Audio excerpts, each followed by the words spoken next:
салом бинандаи сомонаи радиои озодӣ, ҳамсӯҳбати мо Зарнигор Ҳусайнова, ғолиби озмуни Мисс Интернет 2014. хуб, Зарнигор, аввалан шуморо табрик мегӯям барои ғолибият ва қабл аз ҳама мехостам аз шумо пурсам ки чӣ шуморо водор кард ки дар ин озмун иштирок кунед? Як рӯз мо дар ҷои кор иштагӣ будем ва барое ки мо рекламное агентство ҳастем, Telecom Technology, клиенти якта ҳамкори ман ҳаст ва вақте ки ваё ҳамсӯҳбат мешуданд, директори компания Telecom Technology ба вай гуфт ки мо ҳам хеле озмун дорем, чӣ хел продвинут кунем ҳамин озмуна. Баъд ҳамкори ман сайташон дар омада нигоҳ кард, баъд ба ман гуфт ки Зарнигор, барои чӣ ту ҳам дар ҳамин озмун иштирок намекунӣ? Ман гуфтам ман намедонистам. Гуфт хай ба пеш иштирок намо, сурат стафарто ва анкетаро пур намо. Баъд ман иштирок кардам. хуб, Зарнигор, вақте ки ҳамин озмун эълон шуд, бисёриҳо фикр мекарданд ки Мисс Интернет, яъне он нафарҳое иштирок мекунанд ки шояд ба қавли 24 соат дар интернет нишаста бошанд. назари шумо чӣ аст? Чӣ буд? Не, ин аз он вобаста нест ки мо 24 соат дар интернет мешинем ё не. Бисёр одамҳо ҳам ҳамин хел фикр мекунанд, барое ки вақте ки суратҳои мара дар шабакаҳои иҷтимоӣ пахш намуданд ва навистанд ки Мисс Интернет 2014, бисёр одамҳо ҳам навистанд ки ин бекорхуҷа аст, ин Мисс Интернет не бекорхуҷа аст, барое ки 24 соат дар интернет мешинад. Вале ваё намедонанд ки ин просто барои вай буд ки то, что конкурс красоты буд. Барои он ки ин конкурсро Telecom Technology баргузор карданд, барои ҳамин Мисс Интернет ваё мехостанд ки ягон номи дига монанд, но дар кор буд ки бисёртар разрешение гиранд ёки вай.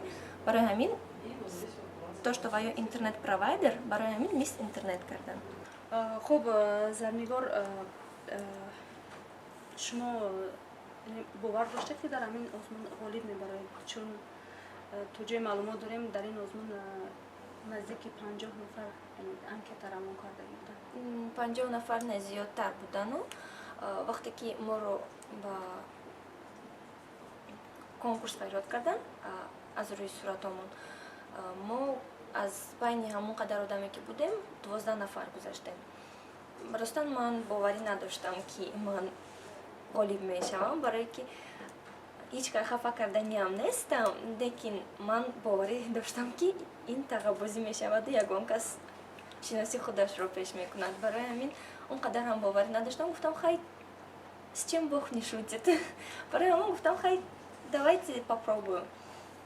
Баъд вақте ки уже моро баъди озмун файрод карданд, гуфтанд чӣ мешавад, у нас была фотосессия, баъдан гуфтанд ки тайёрӣ бинед ки ба шумо саволу ҷавоб мешавад, ҳама инҳо мо тайёрӣ медидем пешаи конкурс.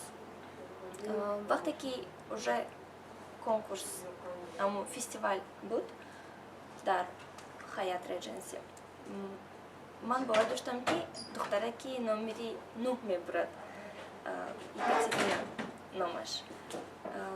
Ва вақте ки уже духтараки номери 12-ро ба ғолиб шудани сеюм ҷо файрод карданд, ман уже гуфтам ки тамом, ман ягон ҷоро намегирам, барое ки дуюм ҷоро мумкин ки Полина гираду, якум ҷоро Катя.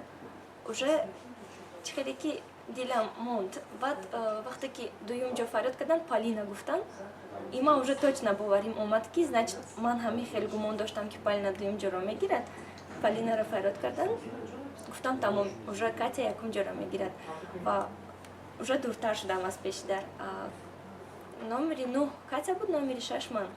Ва вақте ки гуфтанд ки ғолиби якум ҷо номери 6, ман дар ҳайрат будаму аз ёдам биромад ки ман номери 6 ҳастам ва дар байни духтаро кофта истодам ки номери 6 кияй. ҳамин вақт Катя ҳам дасташ бардоштагӣ буд, 9 чапана 6 мешавад. Ман рафтода шудам ки тамом, ман ғолиб намебурам ва дуртар рафтам ки ба ман Умед Кучкалиев гуфта ки ту чӣ дар ин ҷо истоди, рав пештар.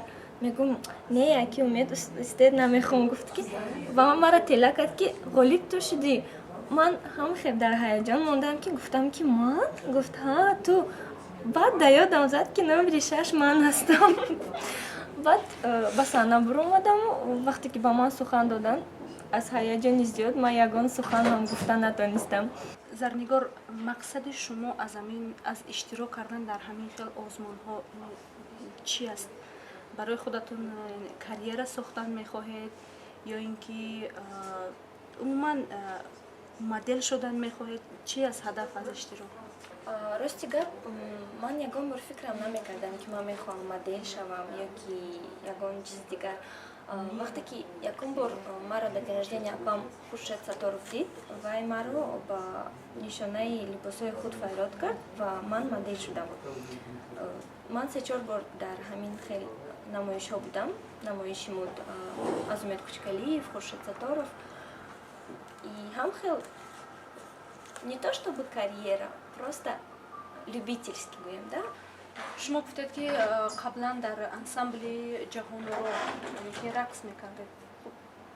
Чаро рақс тарк кардед? Ман калон шудам ва бародаронам ва хештаборамон ба ман гуфтанд ки чаро ки ту ҳолиам рақс мекунӣ, рақс он қадар хуб нест барои духтар дар Тоҷикистон. Ман рақсро хеле дӯст медорам, барое ки ман худам мактаби рақсро тамом кардам, Малика Собирова. барои ман хеле қиин буд рақсро партофтан, лекин аз гапи хонаводаамон рад карда натонистам. барои ҳамин қадар рақсро партофтам. То ҳол ман хонавода музыка мемонам ва рақс мекунам худам дар пешоина.